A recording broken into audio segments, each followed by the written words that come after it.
Okay, now we're looking at the electronic side of our 10-port mode box. Starting at this end, you will see the connector for the PQ wires coming from the outdoor unit. Those PQ wires pass from the board to board and return back to this, the output of PQ going to the next downstream mode box. The PQ coming from the indoor units are located here. Power wiring is located on this end. The box features 3 PC boards, all of which are identical. Each board handles 4 ports. This being a 10-port box, it has 3 boards. The boards are addressed. 0 is the master, 1 is the first board over, and 2 is the next board over. The box also gets an address on the system bus. This happens to be box 0. If we had an additional mode box, it would be box 1, and also subsequent boxes would be addressed up to our 16th box.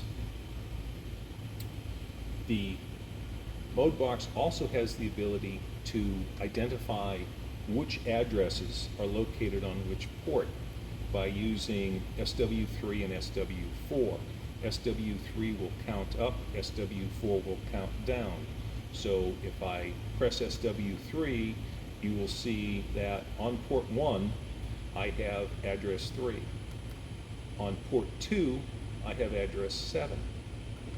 On port 3, I have address 2.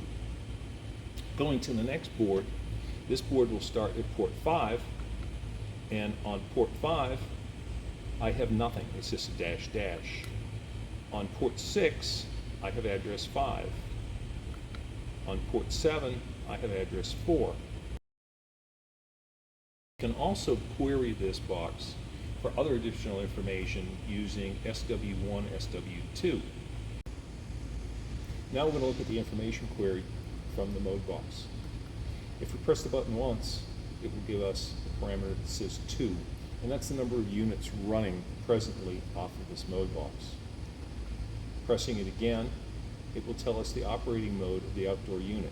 2 tells us the outdoor unit is operating in the cooling mode. Pressing it again will give us the high pressure coming off the outdoor unit. This happens to be the discharge pressure or the liquid line pressure leaving the outdoor unit. Pressing it again will give us the suction pressure at the outdoor unit.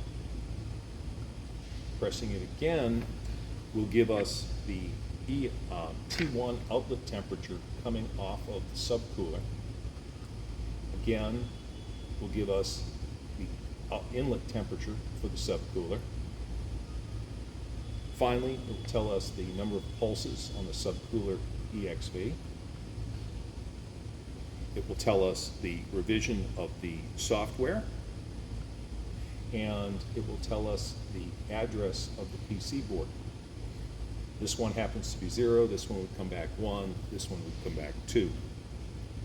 One more press, it will give us a dash dash telling us it's the end of the spot check.